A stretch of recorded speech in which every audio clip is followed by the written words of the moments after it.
It's me you die. Rely on yourself and no way.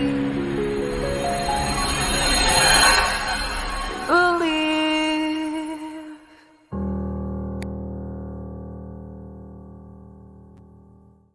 Good morning, everybody. Hopefully, you guys had a good night's rest. I've been up way too early this morning, and I'm in no way, shape, or form content about it. Um, Today, we're going to be talking about the age of reasoning slash accountability for kids. Um, I remember growing up thinking and hearing that the age of accountability was something you could read about in the Bible. Like, I mean, there was an actual verse that spoke about the age of accountability. I kept thinking that there was one, and I realized there is no verse that says that. There is nothing that gives one. There is no verse in the Bible. No, there might be some contextualizing about um, train up a child in the way he should go, so when he's older, he won't depart from it. Um, there are multiple examples of when Jesus went out as a child, but there was never ever any listing anywhere in the book that I could find. Again, I'm not a scholar, where it would specifically tell me where or what the age of reasoning and accountability was. So, mankind has developed a number, an age. Um, Judaism came up with 13, I think it was, and there are some that say somewhere between 11 or 12. So right now the average is somewhere between 11 and 12 and 13. 11 to 13 is the age group that they say accountability starts at. Um, However, there are, of course, are anomalies where children will have very high reasoning levels at younger ages, um, no doubt. But on average, a child's um, not just cognitive but reasoning skills don't really develop. I wouldn't even say 13 and 14 would be it. Um, I have a 14, 15-year olds, and their reasoning skills are far from what I would desire for them to be. Heck, my 18-year-old decision making isn't nowhere near where I want him to be. I know some 25 to 30-year-olds that have zero reasoning skills. They never reached that age of accountability, nor do they have any desire to get to the age of accountability. I guess I view accountability differently. I don't gauge accountability in the decision making process. I view accountability in the telling of somebody what you expect and them following through in the positive or negative to that. So for me, accountability starts as early as the child can listen. I think it starts as early as a child can listen. I think they're held accountable for everything they do. I think that's how you mature a child is by giving them more accountability from a younger age, not waiting till 11 to say, "Oh, now you're accountable." Because if you've had children, you'll understand one very important thing. They know when they're doing something wrong. I don't care what nobody tells me. If a kid can get startled when he's in the pantry at 3 years old, he knows he's doing something wrong. Come on now. Accountability is there for it to be had. You just have to hold them accountable. I think this whole topic um, really has more to do with, are we really looking to find out what the age of accountability is, or are we looking for an excuse to not treat children in a certain way? I think that's more akin to what really people want to know when it's talking about accountability, even adults. We want people to have almost a 100% sold out view of the world before we can hold them accountable. And that's just not how life goes. That's just not how life goes. Um, the thing about accountability is that you have to be in the know. You have to know. You have to know right from wrong, right? Or at least be made aware of right and wrong. If not by internal conviction, by external statements. Case in point, my child is 3, and I tell the child something that is for their benefit, but it's a no statement. Do not do this, this, this. I leave the room and I tell the child, if you do that, I'm going to spank you. And for those of you that don't agree with spanking, tough. This probably isn't for you. So move along. I don't care if you don't like spanking. Spanking is biblical, and spanking is something I will gladly promote. I don't care if you don't like it or not. That's not my problem. I never said whip the child to death. I said spank. If you don't know the difference between the two, then something is mentally off with you, and you're the one that needs to be seen by a doctor, not me. So I tell the child, do not touch that, or I will spank you. I leave the room and I peek around the corner to see what my 3-year-old is doing. And my 3-year-old sits on the couch and then looks over to where I went to.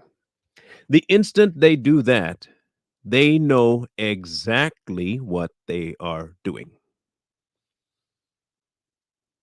If the child can be given an instruction and they looking at it and then they turn to where you went, look back at the thing and look back to where you went and then proceed to go get it, they know exactly what they're doing.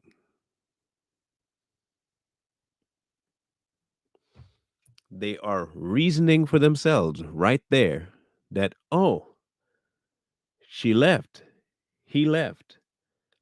Huh. They don't see me because I don't see them. Huh. They know. That is the age of accountability. Another case in point, kid wants something, so it cries. It gets what it wants, it stops crying. Second time, child cries again. It get what it wants, stops crying. Another parent shows up and the kid cries and doesn't get what he wants. And he does stop crying and looks at the person like, why didn't that work? And so then they start again and double the loudness and the volume of the crying, and now throwing a tantrum with it, and you still don't respond. And then they look at you again. Now, if you didn't have kids, this wouldn't make sense to you because they do. Okay, this is something that they do. They trust and believe if you have kids, when you have kids, if you have not yet, this will be part of your life. And they look, and before too long, they get the gist that this one isn't going to budge.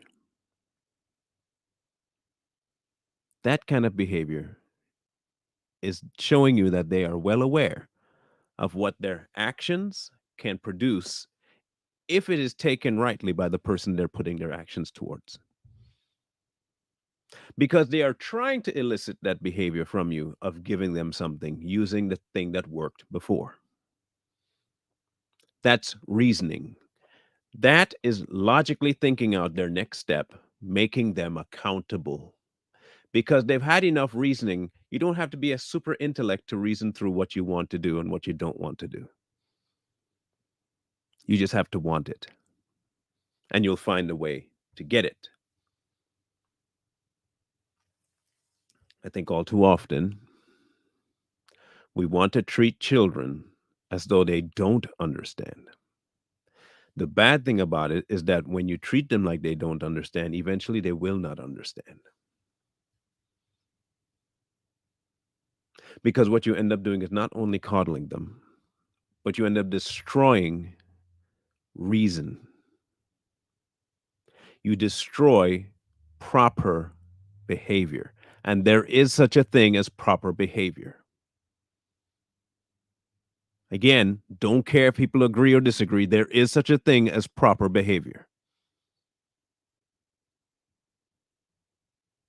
There is such a thing as obedience to the parent, like it or not. Look about this new age mumbo jumbo. Let a child be, let it. No, no, no. I am here to train you. I'm not here to grow wild vines. I'm here to train up a tree. I have to make you fully aware of consequence. I'd much rather the child learn consequence in my home than somewhere else uncontrolled by me, by somebody who may not care about them.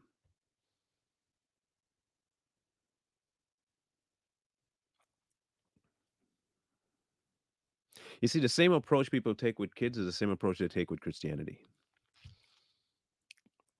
They figure that they can let their kids do whatever, and they assume that God will let them do the same because grace. So we end up emulating our own children when in regards to our relationship with God. And in so doing, we want to train ourselves to make God the hand me out parent. Just hand out whatever I want, blessing after blessing after blessing. So, in other words, you're saying that God just allows the tree that you are to just fall over, grow vines everywhere, and just destroy everything. Is for just that's what that's what you're trying to say. God is. He's a God of order, not chaos. He does not function in chaos. This is order we're talking about. This concept that men have today, this freedom idea. Okay, we've taken what is freedom and turned it into abuse of the concept.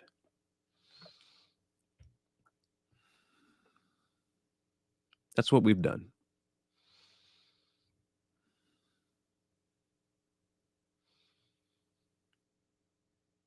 All too often, we look at God as a parent that should just allow us to do whatever because love.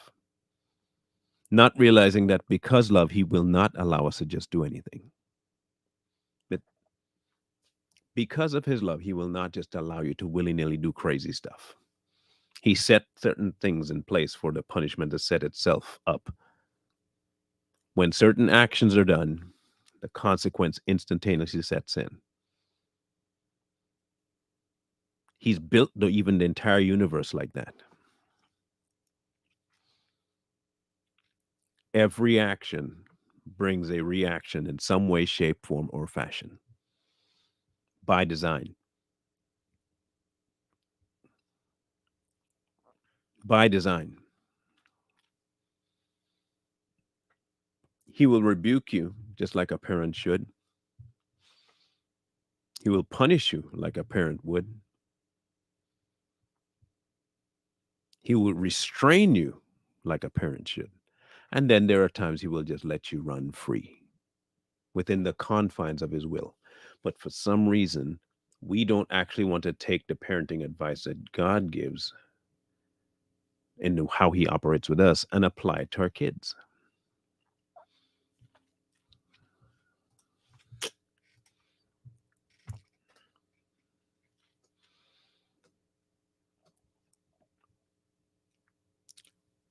Think about the age of reasoning for a newborn Christian.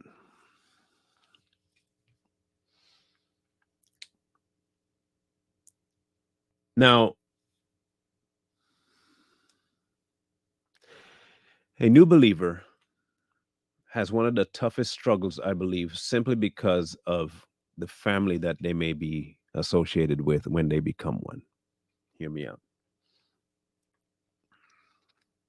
A new believer, one who is genuinely trying to seek after God, but unfortunately gets lumped in with a bunch of people that have nothing to do with him, aka most churches today.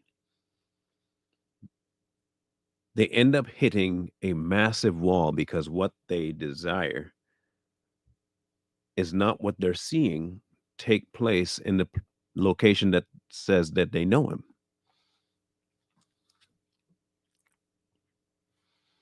There's not it's not matching up.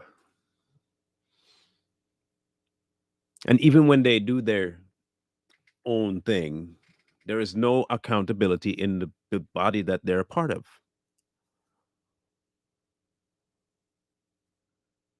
So for that newborn, what is their age of accountability? The problem is that we don't ever direct the newborn to the real parent.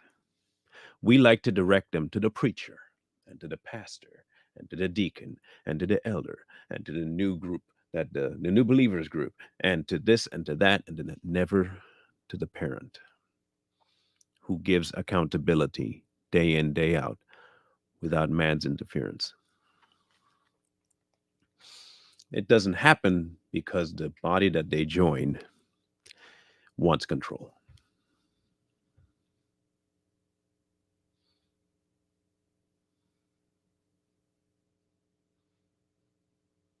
It is no different with real children. A lot of parents want everybody else to raise them but the parent. And then when they stray, no, blame yourself. I take full responsibility for anything that my child does. It was on me, either by not enough fail safes or too many, but it was on me. It was on me. So while the Bible does not give you an actual age for reasoning or accountability, the most efficient and wise way to decipher when that is one, observance, and two, making sure that you yourself are in a position where you can judge rightly. And the only way to find yourself in that position is to be in Christ Himself. That's the only way. Outside of that, your only judgments are going to come from random experiences and catching it if you can. And the way I live is okay. And you're going to go off of every whim that you have. It's not going to be logical. And what you're going to end up with is a confused child, because you yourself would be quite inconsistent in your delivery of both punishment and enabling. You'll be off all the time, because you yourself will be torn between whether you let the child be a child by the world standards or you let the child not be a child by the world standards, because you don't even know what the godly standard is.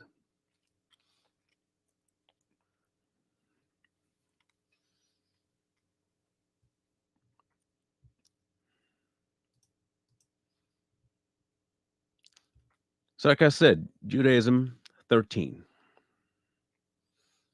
and that's when they usually throw their bar mitzvah. Okay, again, I cannot give any credence to a specific age because children are completely different to each other, even twins,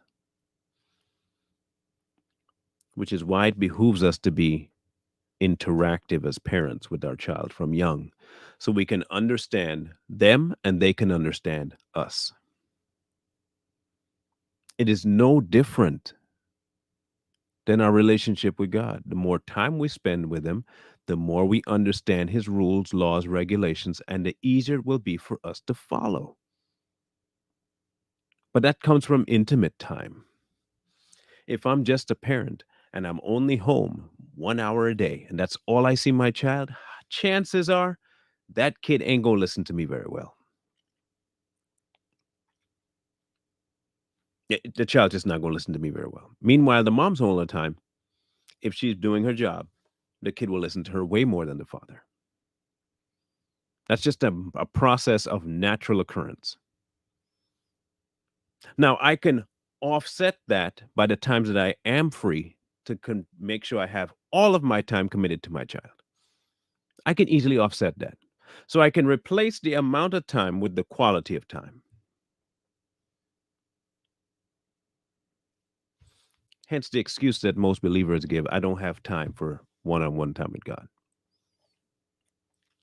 But here's their schedule: they go to work at 8, they get off at 5, they go to bed at 9,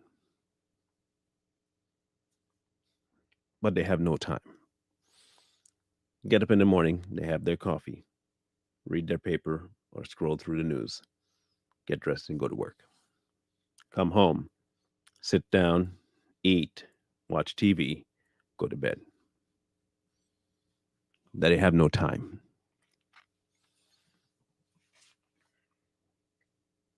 Do you not have time? Or you just don't feel like you ought to make time?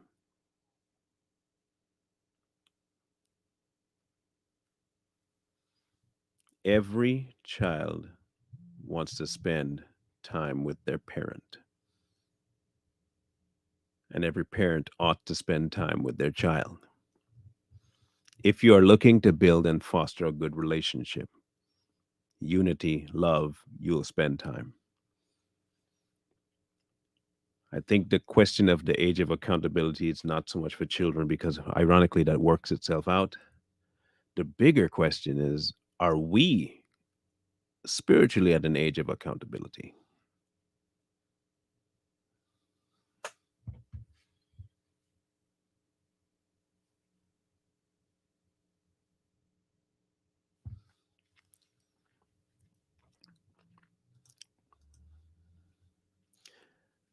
When a girl is first to have her cycle, we as parents know that child can now bear children. Does that make her grown? No, it does not make her grown.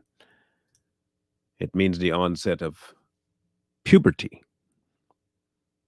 Every phase has a marker. But if the cognitive skills and reasoning skills do not match what the body is doing, no, it's not being grown. In any case, in any case, the right and wrong is up to the parents in terms of age. Hear me out. Hear me out. What do you consider grown and what exactly should be grown? What do we consider grown? And what's the purpose of saying that someone is grown?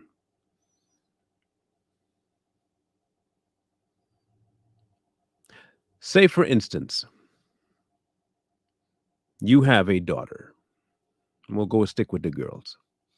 You have a daughter. She can now monthly cycle. Does that then mean that you make a decision to get her married at 12 years old? She is still reasoning through life. Do you then make plans to get her married off? First of all, let's look at something. There is a portion in the Bible that talks about us abiding by the laws of the land, and breaking those laws of the land, he forbids. Part of that was taxes, and the other part was actually breaking law, governmental law. Governmental law right now forbids that. We are to abide by that. While I will never agree to having a 12, 13, 14, 15, or 16-year-old be married to someone way older, by law alone, I can't. I, as a believer, have to abide by that. Accountability has nothing to do with it, nor does the cycle. It's against the law. Remove the law. What do you have? Okay, so no law is forbidding it. An age of reasoning, and this is where it gets hairy and scary, okay?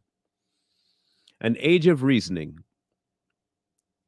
can be manipulated by anyone to show us that. You can make anything the age of reasoning. You can ask a question of a child to make it sound like they know exactly what they're doing. You look at children today and how parents want to groom them into being trans. They will sound exactly like they know what they want. But in essence, they don't. Get them alone, and they could never answer your questions. You'll find them repeating whatever the parent told them to say. Remember the example I made where you left the instructions and the child himself or herself looked over to make sure you weren't coming? That type of reasoning you will never find applied to that whole concept of relationship. It won't be applied. Here's why it can't be applied.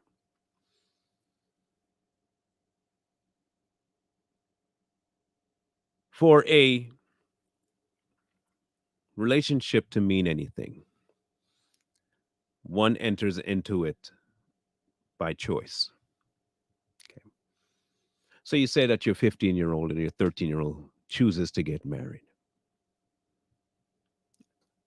Ask them what marriage means. You want to know if it accountability has arisen? Ask them what marriage means. Don't instruct them on anything to do with marriage. Ask them what marriage means. Forget that the law exists. Forget that there are restrictions. Ask your child what marriage means.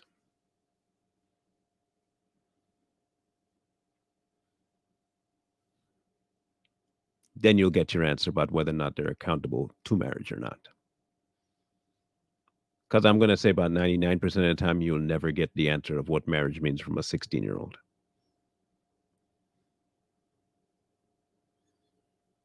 You won't. And that alone should give you whether or not the idea that you should put them into any sort of committed relationship as a parent. We like to overcomplicate things by basing it on cycles and natural human function. This is not about human function. We're talking about cognitive and spiritual reasoning that children simply do not have. They have what I like to call primitive responses to things. If it feels good at the time, they'll like it. If it doesn't feel good at the time, they'll hate it. Their entire world functions around how it makes them feel, which is why you can trick children with candy.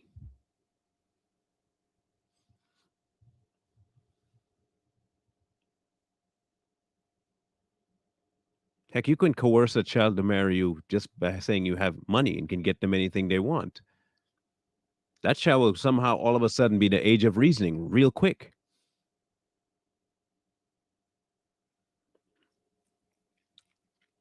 So, to answer the question in short, no, I do not believe just because the cycle has begun that somehow they're mature. They're not. Their body is doing what their body does. That's a God given cycle that has zero to do with the brain, zero to do with the cycle, the mental stress. It has zero to do with the spirit. It has zero to do with it. The body naturally goes through its own changes. That has nothing to do with anything else, like at all. It's like saying, oh, because I'm going through a growth spurt, now I'm 6'4" at 12 years old. That means I can. No, no, it doesn't. See, I have a problem with my 12-year-old. My 12-year-old is 6 foot now. 12 years old, he's 6 foot. So when he's going out, he looks like he should be, and he looks, really does. He looks like he's in his late teens. He looks like it. So there are going to be people who really genuinely believe that he is 18, 19 and should reason like an 18, 19-year-old. His reasoning is not even that of a 12 on most things, but educationally, yep, he's a smart kid. Socially,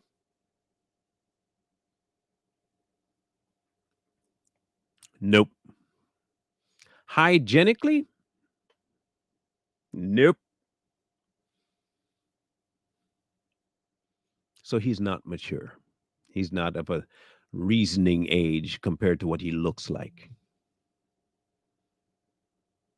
Accountability is very circumstantial.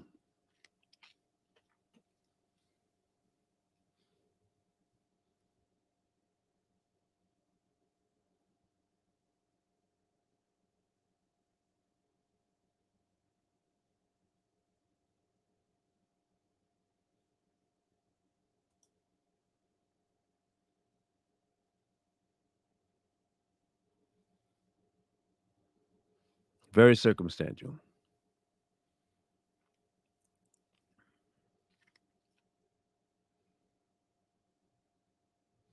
The thing about all of this is that we, as a society, have somehow come to the thought process that we know better than God.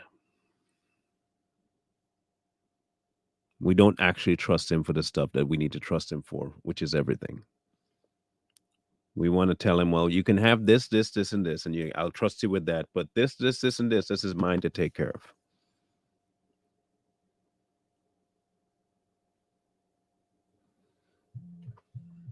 Mm-mm. Either trust Him with everything or don't trust Him at all. Either trust Him with everything or don't trust Him at all.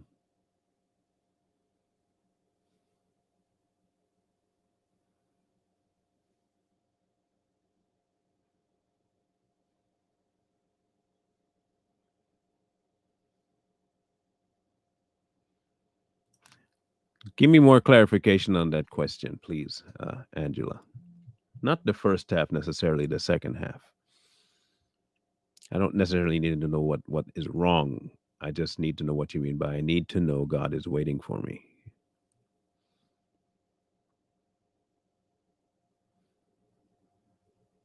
If you can, please clarify.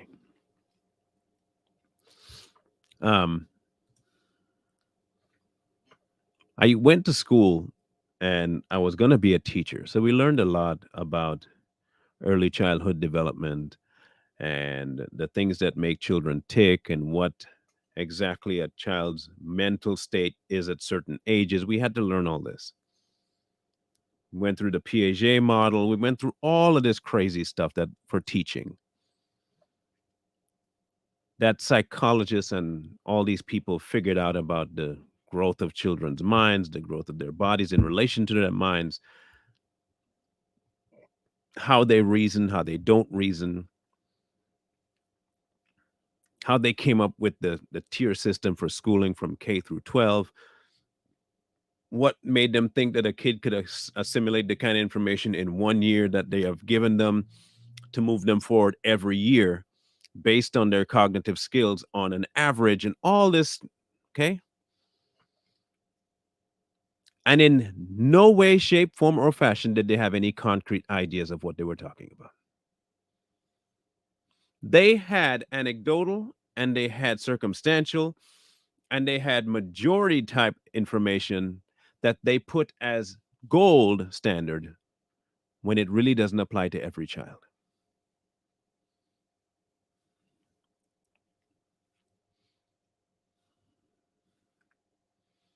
So then how can we have a age of reasoning or an age of accountability if you don't even know what they should be accountable to? The best answer is to know who they should be accountable to.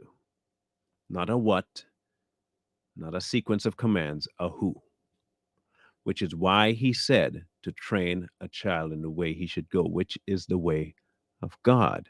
So when he's older, he won't depart from God. I'm not training my child to know how to do uh, spiritual mumbo jumbo or know how to what time church starts on Sunday. Make sure you go every Sunday. Make sure you go every Wednesday night and not getting a single bit of spiritual nourishment out of anything they say.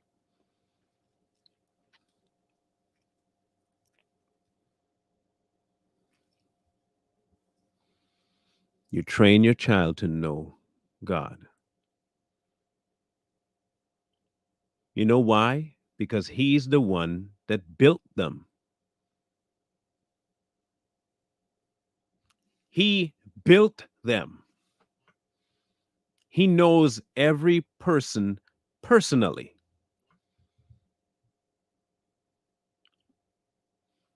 The question is, do people personally know Him?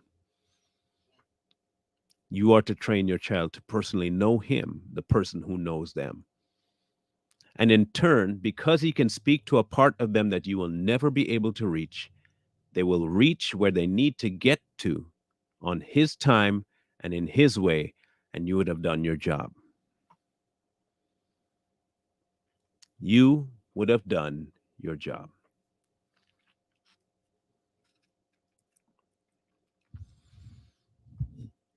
I can honestly say I dropped the ball severely with my older children. I can admit that. I'm regaining slight control over the ball, but it's still bouncing everywhere in the room. At least I can keep track of it now. But my youngest, and I'm not attributing this to myself at all, just to get that clear. My youngest, he can't go to bed without praying, and he won't go driving very long distances without praying.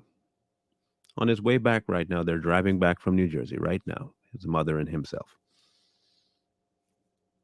And before the trip even started, he said, Mom, this is a long trip. We probably need to pray before we leave. That I am happy about. Why? Because he's directing his concerns to the one person who can address his concerns. He has a knowledge of God.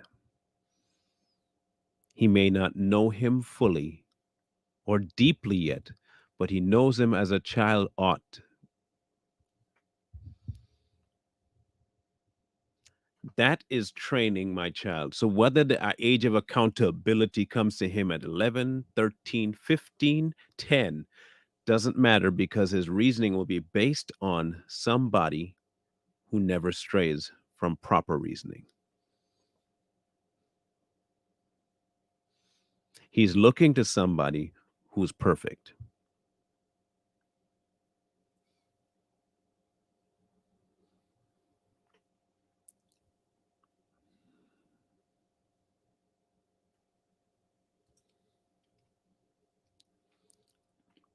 Make sure I get the full answer and question you're hearing on.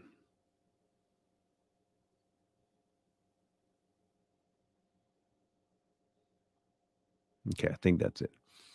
Because I'm scared, I think I'm saved, been at this a long time, and now I'm following you. It seems everything I know is all wrong.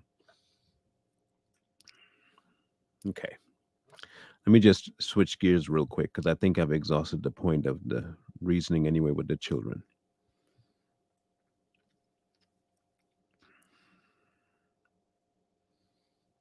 I really only have three things to tell you.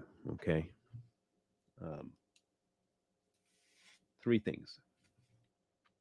And if you want to spend some time thinking about the three things, feel free. But my three bits of advice to you is this. Okay.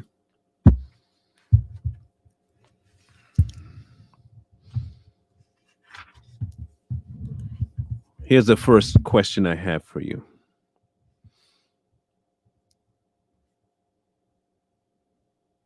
Do you know God is real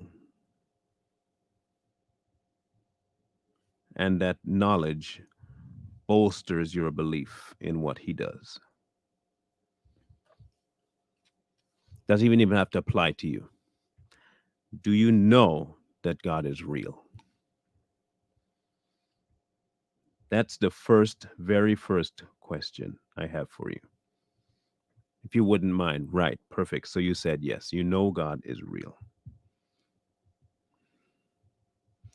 Do you know and believe that he is a rewarder of those that diligently seek him.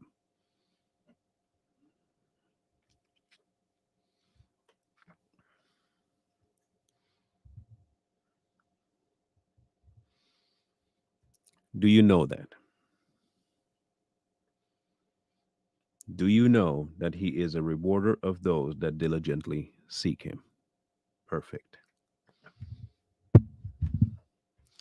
Is there anything in this life that's more precious to you than God,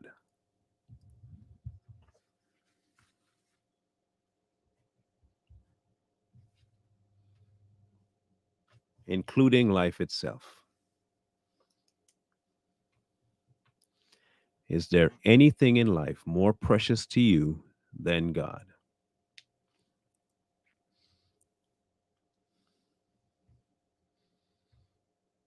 If you have answered the questions yes, yes, no,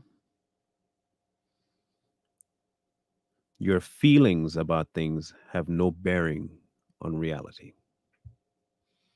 Fear can make you do a whole lot of second guessing. The fear of death, the fear of illness, fear can sometimes supersede all your faith if you let it. If you let it.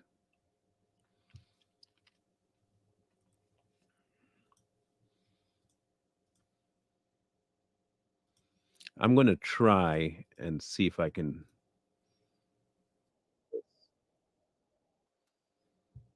I'm going to try and see if it'll work. I don't know if it will or not. My Obama internet might act up and then I'll have a problem. Okay.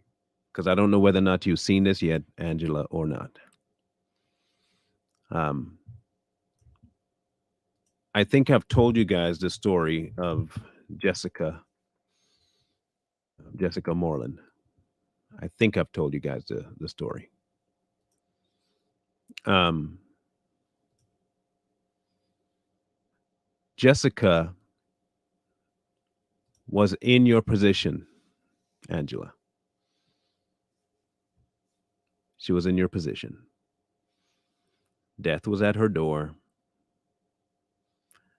And I want you to give this a listen, if you don't mind. Listen to it, okay?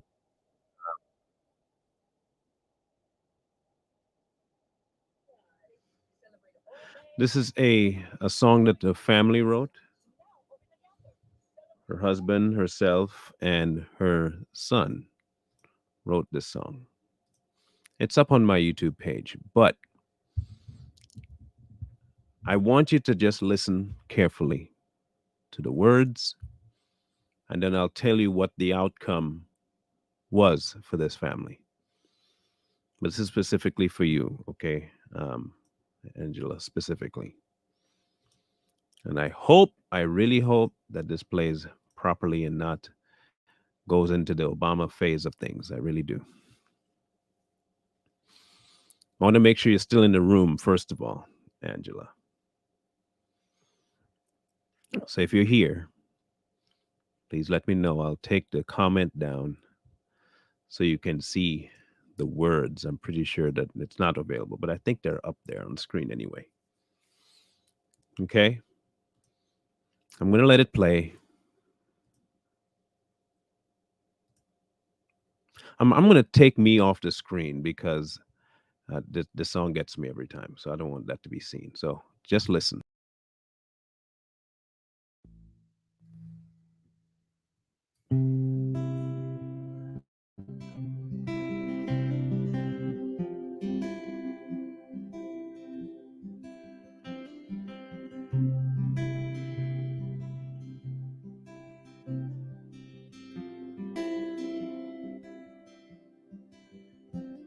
forever you are faithful, forever you are good. No matter what comes, I'll always be sure of your faith.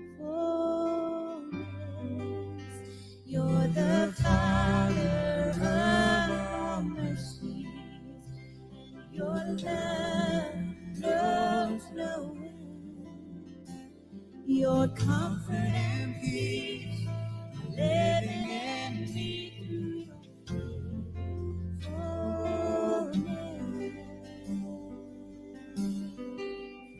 I will praise you in life, I will praise you in death. I'll praise you as long as you give me breath. Each day I have, I'll give it to you with all of my heart and with gratitude. I will praise you for your faithfulness.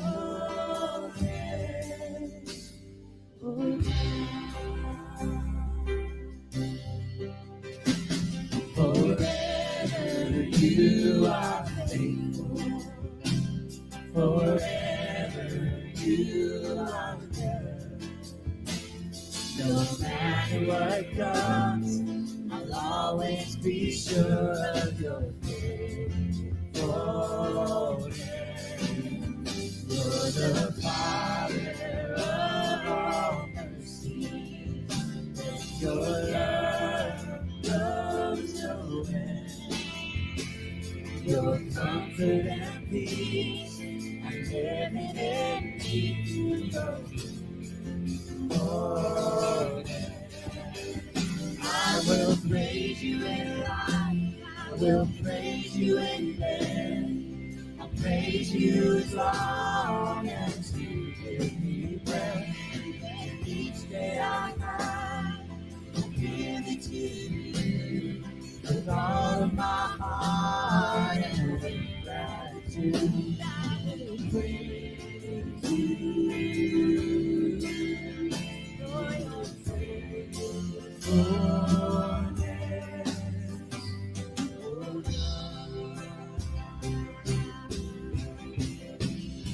yesterday and today and forever, never changing. God, you stay just the same. Your truth is never aging. Yesterday, and today, and forever, never changing. God, you stay just the same. Your truth is never ending. Let's sing this again, one more. Oh, yesterday, and today, forever, never changing. God, you stay just the same. Your truth is never ending. I will praise you in life, I will praise you in death. Praise you as long as you give me breath. Each day I have, I'll give it to you with all of my heart and with gratitude. I will praise you for your faithfulness. I will praise you for your faithfulness.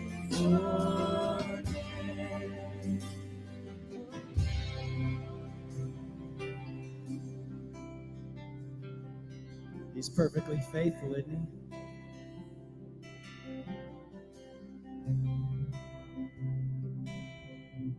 All we have to do is look up to see where our help comes from, the scripture says. I lift my eyes up to the mountains. Where does my help come from? My help comes from you, maker of heaven, creator of the earth. Sing that again. I lift my eyes. I live.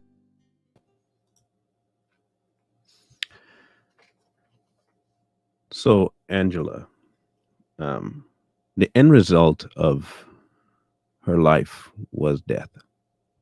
Cancer claimed her. Um, the one thing I really, really, really, really valued about Jessica was this: the sudden onset of a ultra rare cancer type would have normally done any surface walking believer in. It would have caused her to lose every hope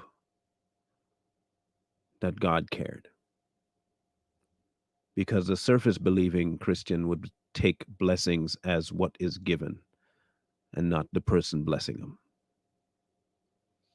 And when certain things that are normal get taken away from you, the first person to get blamed is God.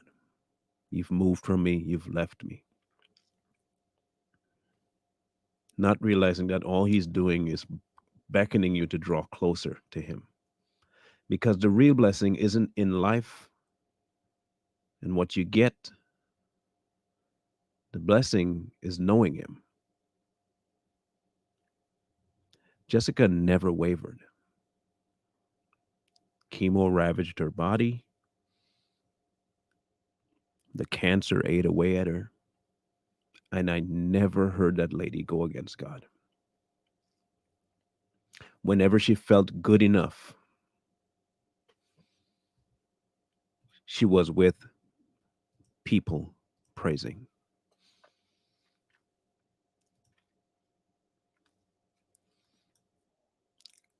Your Faithfulness is the name of the song, but it's their song and it's not published. You can feel free to download it off my webpage, off my YouTube channel. I have the link there in the chat.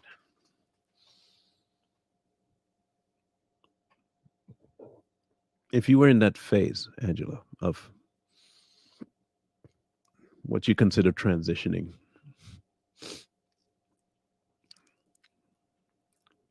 life is not the blessing. He is the blessing.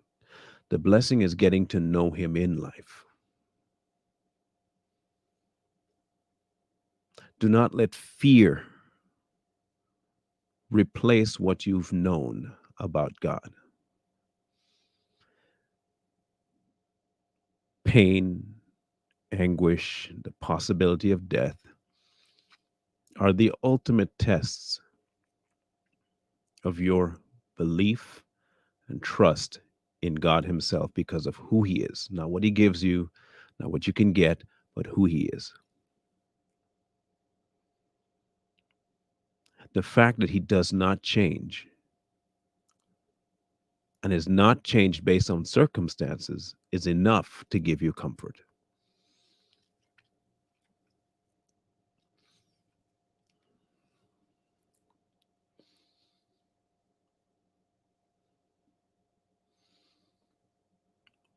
Don't be afraid.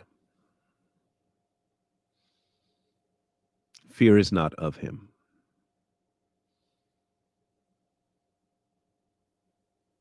Comfort is knowing who He is. And if you know who He is, relish in that thought and focus more. Stop even worrying about what might be and if, wonder if, and if, and if. If you're unsure, then be sure.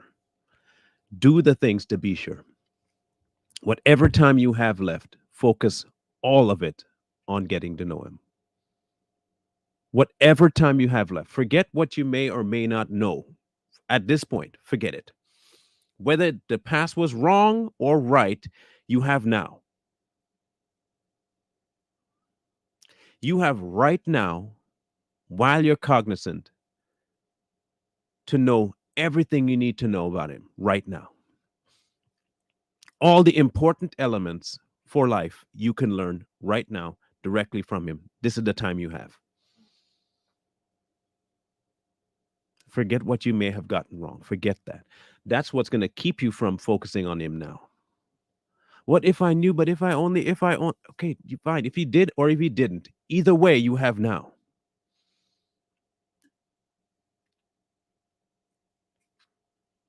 Letting go of the things that so easily beset us. This is part of it. It's not just sin that will beset you, everything will try to beset you. You have an opportunity now to get to know him before anything else takes place.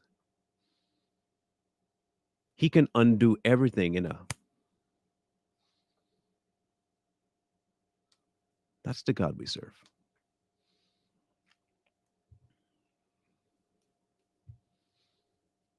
That's the God we serve.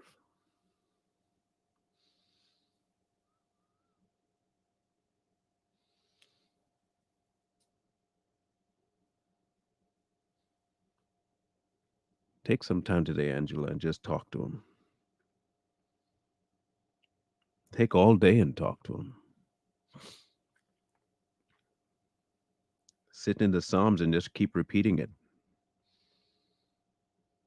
Keep asking him to show up. Spend the whole day doing it. Don't leave until you get from him. Don't leave until you get to hearing from him. Don't leave. If what you're saying that you really want to be sure, get in front of him and don't leave until he speaks to you. If it's that vital to you.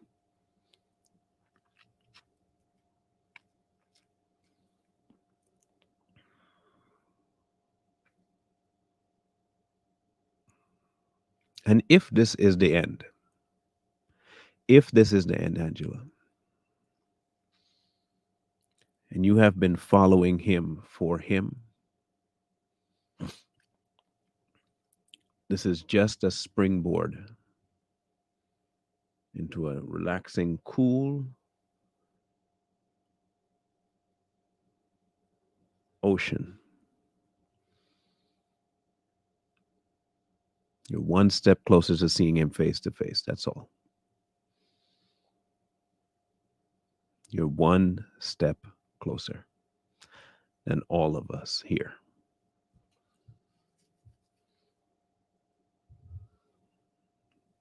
That's a good thing.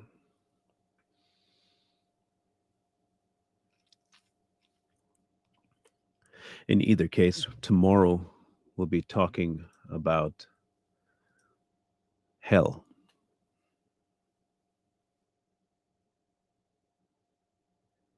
Not going there, but hell.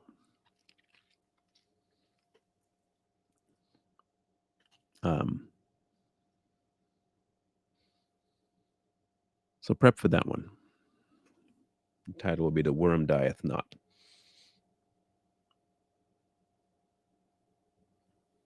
Okay. If any of you have questions or something you want to send via email, there is the email address. Feel free to send it. P.O. Box is here as well.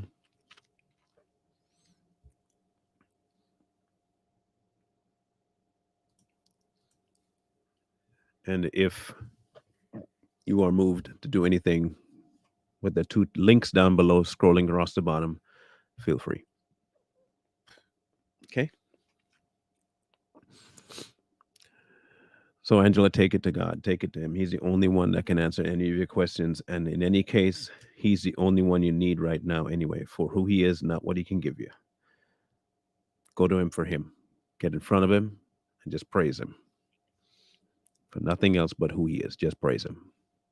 You'll be amazed how quickly you forget what trouble you're going through when you just praise him. It's crazy, but trust me. Fear dissipates. Worry goes away. Just praise. Just praise. He'll take care of the rest.